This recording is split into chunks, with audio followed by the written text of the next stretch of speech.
Bonjour à tous et à toutes, donc aujourd'hui on se retrouve pour la première chronique de 2023 et on se retrouve pour parler du livre La disparue de Saint-Guilhem-le-Désert par Katia Verba aux éditions Esneval. J'ai rencontré l'auteur en février 2018, donc c'était il y a maintenant quasiment 5 ans. Et là j'ai eu l'occasion de le lire. J'ai lu le livre en fait en live, je vais vous expliquer un petit peu après, mais on va peut-être commencer par le résumé.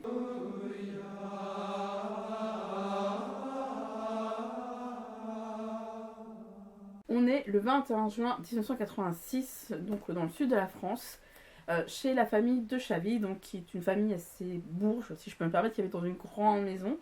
On y trouve la mère, Maëlys, ses 3 enfants, Gildas qui a la quarantaine, Alban au début de la trentaine, et Aliette qui va fêter son 18e anniversaire, sauf qu'elle ne va pas venir ce jour-là.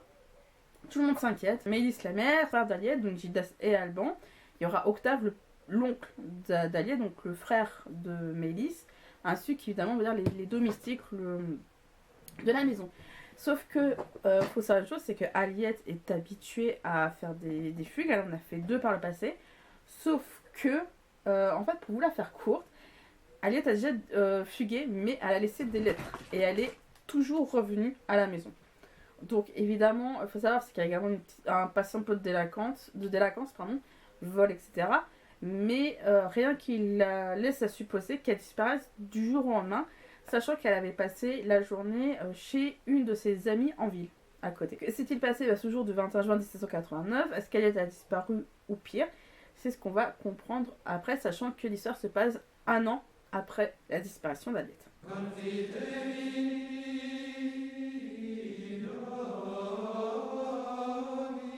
J'ai beaucoup aimé ce roman, j'ai trouvé très intéressant, l'auteur me l'a bien vendu et je l'ai donc acheté. Il me tentait, elle me disait que c'était basé sur un fait divers bien vrai pour le coup.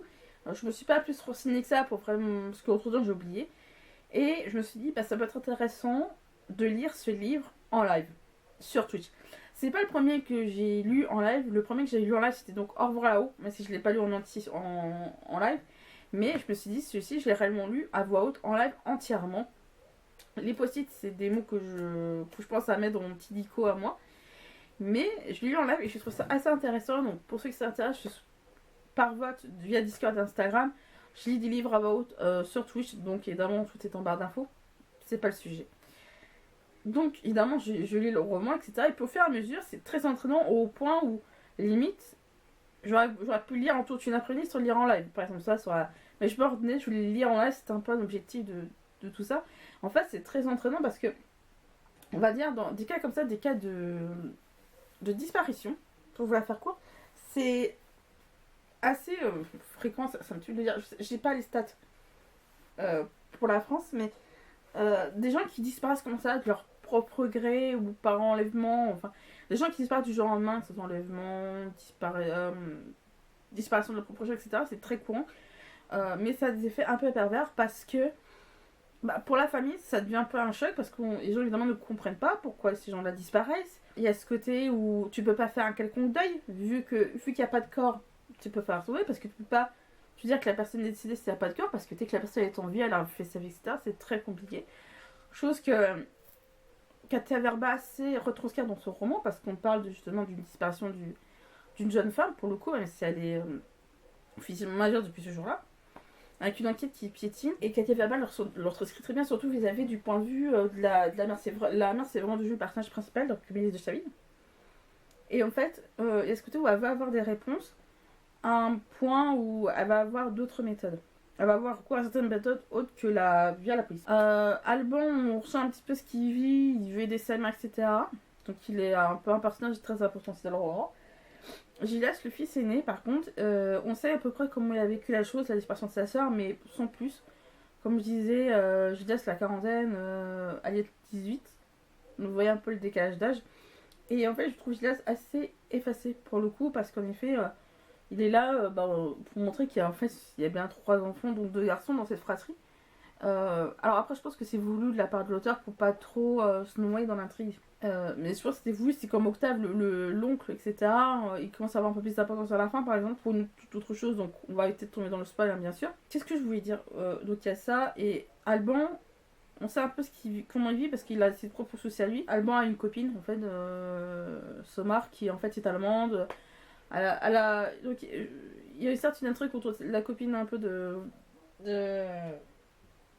d'Alban, mais je pense que c'est voulu, parce qu'en effet, le fait d'avoir été peut-être trop concentré sur ce qui arrive à Ariel, c'est peut-être autre chose, c'est très, très différent. Et donc voilà, c'est vrai que c'est très, très dur à vivre en soi. Mais justement, en fait, il y a le côté où pour Aliette, ça a de l'importance au début, ça s'efface un petit peu par moment, ça revient au grand galop, pour un aspect.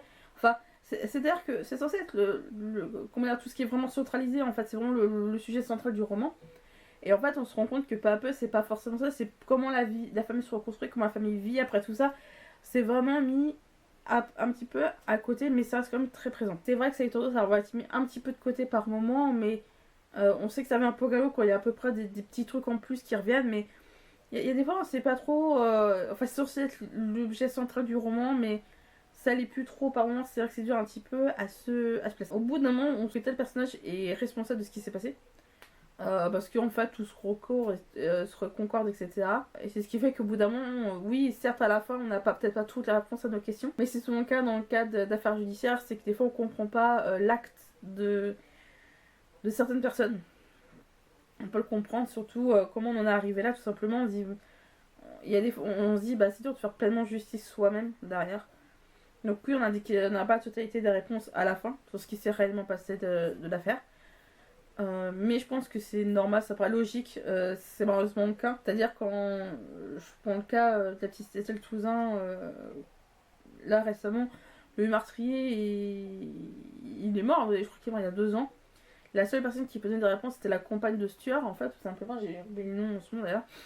Et en effet, vu qu'on n'a pas les réponses venant même du tueur même, on se dit des fois, mais comment ce gars on en est arrivé là? Et je pense que c'est un peu ça aussi dans ce roman, c'est vraiment se dire, mais en fait, en effet, comment on est arrivé là des fois? On a la réponse, souvent du pourquoi du comment, on se dit, mais est-ce qu'on est vraiment arrivé là pour ça, ou est-ce qu'il n'y a pas un truc plus profond? Moi j'ai vraiment dit comme ça. Mais on se dit, il y a des fois, c'est des axes qui sont des fois pas calculés ou ce que vous voulez. Mais on se dit, il y a des fois, c'est des axes qui sont des fois pas calculés ou ce que vous voulez. Je disais tout à l'heure que Mélisse avait recours à des. Elle voulait mener son enquête elle-même, donc elle a le recours à des trucs un petit peu parallèles, si je peux me permettre. C'est qu'en fait, je peux comprendre pour Mélisse de savoir ce qui se passe ce qui s'est passé pour sa fille, si elle est vivante, où est-ce qu'elle va bien, est-ce qu'elle manque de rien, et si malheureusement elle est morte, mais comment elle est morte, qui l'a tuée, dans quelles circonstances, le mobile. Donc elle a recours à une médium. C'est très courant aux États-Unis d'avoir recours à des médiums, ça je le sais. Je crois même plus qu'on croit aux États-Unis, ou voilà. En France, je sais pas ce que ça vaut réellement en termes de législation législative, si c'est courant ou pas. Je pense pas que ce soit si courant que ça en France. En tout cas, ce que je veux dire, c'est qu'aux États-Unis, la police fait appel à des médiums, à des voyants. En France, pas forcément. C'est pas le cas. Peut-être des proches le font pour avoir potentiellement des réponses. C'était peut-être pour vous dire, mais je peux comprendre qu'il y a certains qui disent qu'il y a peut-être des voyants médiums qui profitent de la détresse de ces gens-là pour faire du fric. Ça, c'est des charlatans. Je peux comprendre que ça existe totalement. Mais là, dans le cas du roman de la disparue, de 5ème le désert, la médium, elle a l'air tout ce qu'il y a de plus réglo. Hein. Et en effet, il y a ce côté où on vit l'une des fusions de la médium, et on se dit, mais il y a ce côté, je comprends. Est-ce que. Qu'est-ce qu'elle a réellement vu en fait? Parce que justement, elle avait des choses à dire à la mère d'Alia, donc à Mélisse. Donc, on sait pas ce qui s'est passé quand je dis qu'on se trouve avec des questions. C'est incroyable quoi. C'est vachement bien pensé. Katia Verber a bien construit son récit, ça qui était très intéressant. Et très très poussé aussi. J'ai bien aimé comment elle a construit son roman. Où justement chacun tente de refaire sa vie avec l'absence d'Aliette. Est-ce qu'on la retrouvera vraiment, etc.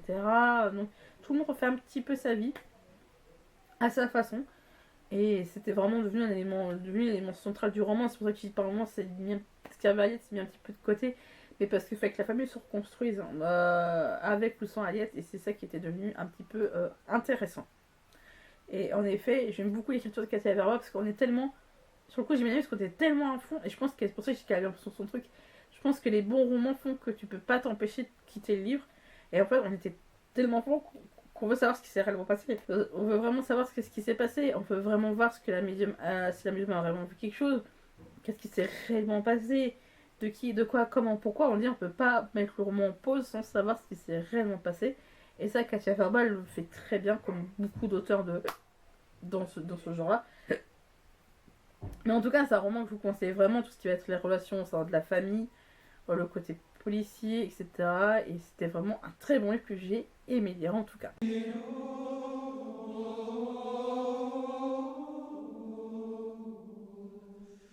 Ma chronique sur la disparue du 5e désert est terminée. J'espère qu'elle vous a plu. N'hésitez pas à mettre en commentaire s'il vous tente ou plein d'autres choses. N'hésitez pas aussi à me rejoindre sur les réseaux sociaux en barre d'infos. Et sur ce, je vous dis donc à la prochaine.